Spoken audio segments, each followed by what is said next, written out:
Alright, I'm back on Hawk Mountain, Pennsylvania, and this is in Berks County, Albany Township, in an area also known as Eckville, or the Eck. And this is another one of these haunted videos. I haven't done one of these for a while. It's just been a kind of a rough spring. Weather hasn't cooperated too well for getting out too much, but Schambacher's Tavern. This is a pretty creepy or gruesome tale, so just a warning for you there. And I'm calling it Schambacher's. I've seen it by other names as well, different variations of that name. I left my little notebook at home that had other information on it, but there's different ways that people pronounce it or spell it. Schambacher, that's what we'll call it. And I have a book on haunted Pennsylvania, no, haunted Berks County that someone got me for Christmas or my birthday. I forget which one, but and that story was in that book. And also I met one of my viewers up on the Appalachian Trail maybe about a month ago or more, and he mentioned this place as well. So I am right now at Hawk Mountain. The visitor center is just up there, and right down here is it's a newer building, the Education Center, and the tavern is right across the street from the Education Center. So we're going to go check that out in a moment here. I am parked in the parking lot. There's a dirt, down there is the Education Center. I'm parked in this gravel lot behind there. Seemed like a good place to park. And I'm just continuing on. There seems like a little trail here. Probably takes us down to the Education Center.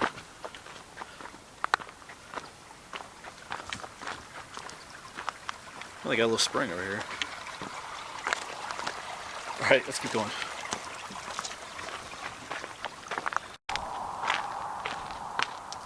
Yeah, right here's the Education Center. And right down there is the old tavern. Built in 1793.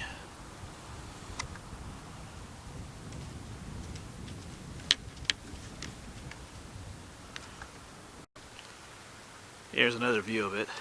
There are people that live in that house, so, or that old tavern, so I don't want to get too close and poke around too much. It's a neat old place, built in 1793.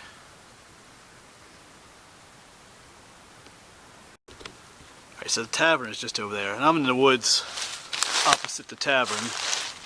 Some kind of neat little shelter here. The Will Schulman shelter. And it just seems like a good place to tell the story of this place. I didn't want to stand right next to the house. There was someone I could see someone in the window cleaning in there and stuff. I didn't want to stand too close.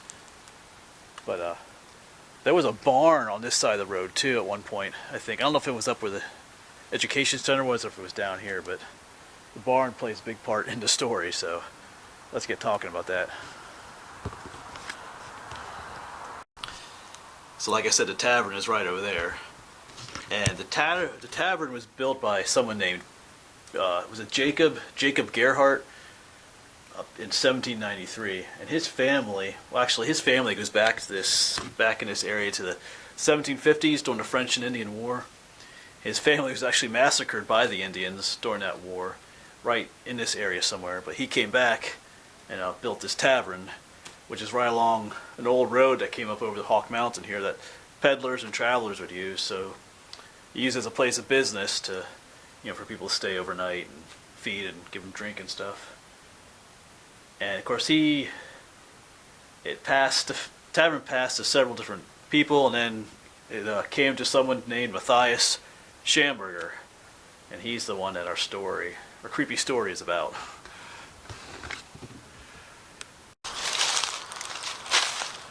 Yeah, and legend has it that Mathias would use his tavern to his advantage. He would wine and dine the visitors, especially the peddlers, the ones that were selling stuff, and then he would send them over to the barn to sleep for the night, and then while they were sleeping, he would come over here and kill them, butcher them basically, and steal their stuff. I guess one story goes that an old peddler that was selling Civil War uniforms after the war was over turned up missing after visiting this place, and then a couple weeks later, Mathias showed up down near Reading selling Civil War uniforms. Wonder where he got those from the guy he killed. They figure that maybe he might have killed as many as 11 travelers in this spot. It was never proved, but that's what they perhaps figured he did. Yeah, he would feed them over there, give them a lot to drink. They'd get drunk, fall asleep, send over to the barn on this side, like I said, and then kill them. Take their stuff, get rid of their bodies.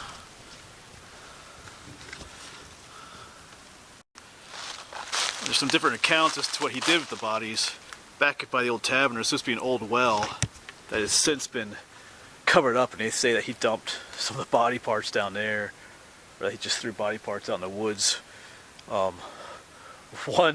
One story goes that some traveler came and was eating some, what Mathias called some old German sausage, and the guy was eating this stuff, and he said, he realized this doesn't taste normal. This is like no meat I've ever tasted.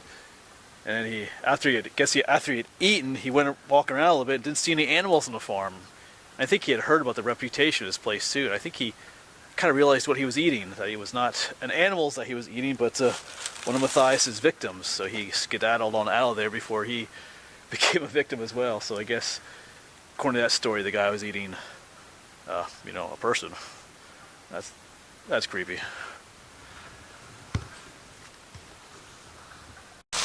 And there are different stories of people hearing moaning coming from the barn and opening the barn and finding fresh blood over the place and kind of weird stuff like that.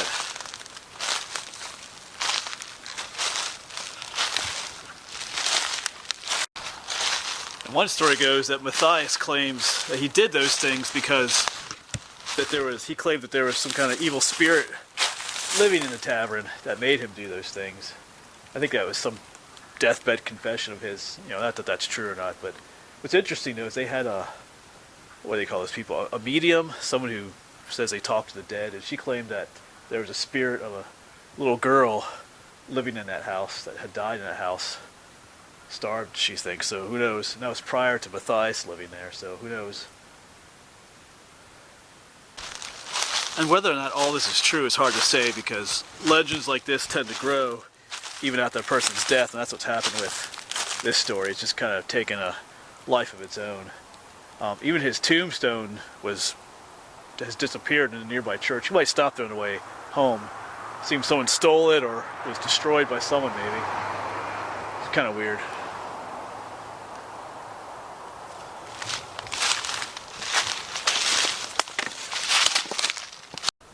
Yeah, there's one more look down there at the old creepy tavern. A lot of history there. Regardless of the potential murders, I'm sure a lot has happened in that tavern. 1793, it's a long time to be around. And I just want to take a moment to go over why I do these haunted videos. I know some people get a little frustrated with me because I'm not out here to find, ghosts and spirits. I'd rather not encounter those things. For me, these haunted places are more about the history and the legends of these places. We're just visiting them. I don't come out here to these places at 3 in the morning and light a candle and try to contact the spirits. I'd rather not. I have some other YouTubers that I know that have done stuff like that. They went to an abandoned coal mine place and tried doing some of that stuff. But there was a group of them. I think that was JP Videos was one of the guys.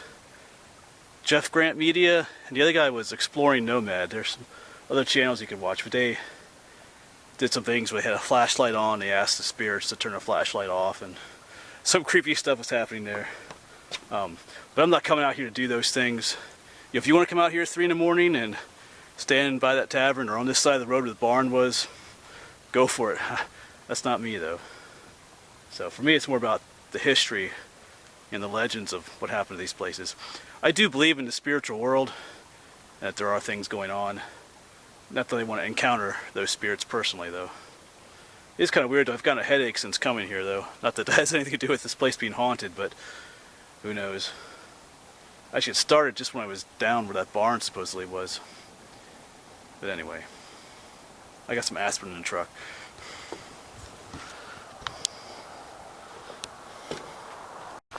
And if you do come here, just be respectful. Like I said, the tavern is private property. Actually, I think it belongs to Hawk Mountain, but it is a private residence. People live there, you know, so that's why I didn't walk right up to the tavern, walk around the property, because, you know, it's someone's home. So I guess you could ask permission, but yeah, we still got to see it though. So just remember that if you come here, don't go get yourself in trouble and go snooping around.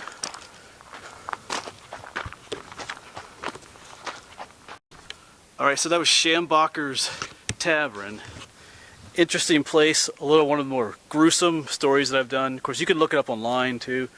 They'll tell you a lot more of the stories and history of what may have happened here. I think I am going to stop by the church where he's buried to see if I can find. I think the stub of his tombstone is left. I got time yet today. Maybe we'll do that yet. I'll see you over there. Alright, so we're at the church where he's supposed to be buried at. It's called the New Bethel Church. There's quite an expansive cemetery up there. There's even one on the other side, but I think those are newer graves. So we're gonna head up. These look like the older ones up here. Like I said, his tombstone is missing. I think both him and his wife, but it was right near where the tavern was, so we're just going to walk around a little bit, see if we can find. I did see a picture online that showed where the stub of it was, but I think we got to go up. The older part of the cemetery looks like it's up there on the hill, so let's head up there. Hopefully we don't meet Mathias up here.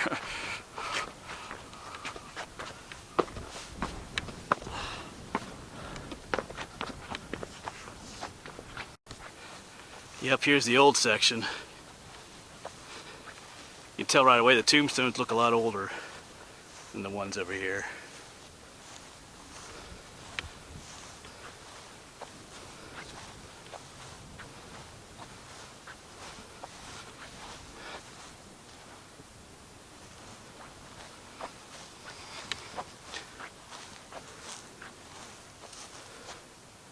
Now to find Mathias.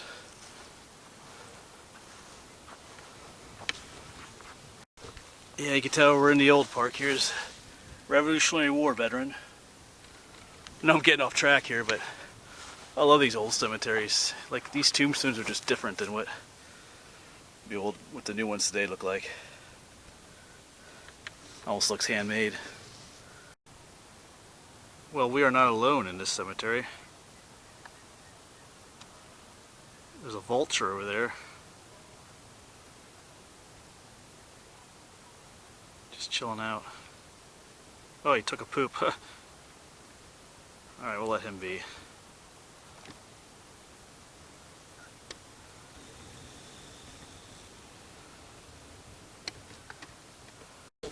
Here's another really old one. Actually being held together with some kind of wire here. Can barely read what it says on there. Yeah, that's neat. They don't make tombstones like this anymore. Still looking for Mathias. Like I said, I saw a picture online of this hill. I guess all that remained was the base of his tombstone. I'm still not even seeing that anywhere. I'm gonna keep looking a little bit here. Interesting place. Like, see, these here are just really old. Just a quick walk up. And they look a lot different than the others. Just a different type of writing on them and everything. You know, 1774. That's pretty cool. Here's one that's almost like handwritten. I think it says 1789. Just some initials up there.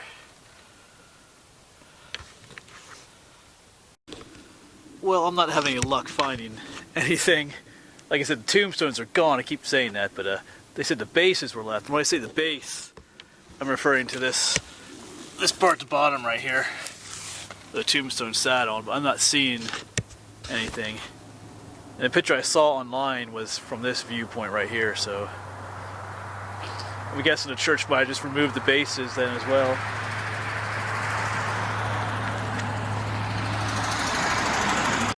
And why leave the base in the ground if there's no tombstone on it anymore? It probably helps them to, to mow this better. To strip that, take that base out as well. If the tombstone isn't there, but you can see there's a lot of gaps where there would have been other tombstones probably. So he was in here somewhere. But anyway, I just love wandering around these old cemeteries. They're just very unique. Gets me thinking about doing a video series on old cemeteries here in Pennsylvania. Like I said, I'm in Albany Township, Berks County. This place has a lot of history. There's quite a few other haunted stories about this area as well. But I just did that one today, Schambacher's Tavern. All right, I might walk around just a little bit more yet. We'll end this video shortly then.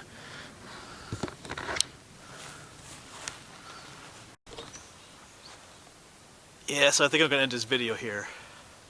But it's actually a peaceful spot out here. Pretty nice spot. But anyway, like I said, I can't find those base stones where he was buried. But anyway, the moral of the story should be that if you stay at someone's house and they are whining and dining you to no end, you better beware. Maybe they plan on killing you and stealing your stuff. So like old Schambacher did. Anyway, like I said, you can't know if everything about that legend is true, but regardless, he was a pretty shady character in this area. All right, all kinds of history out here. I'll see you around.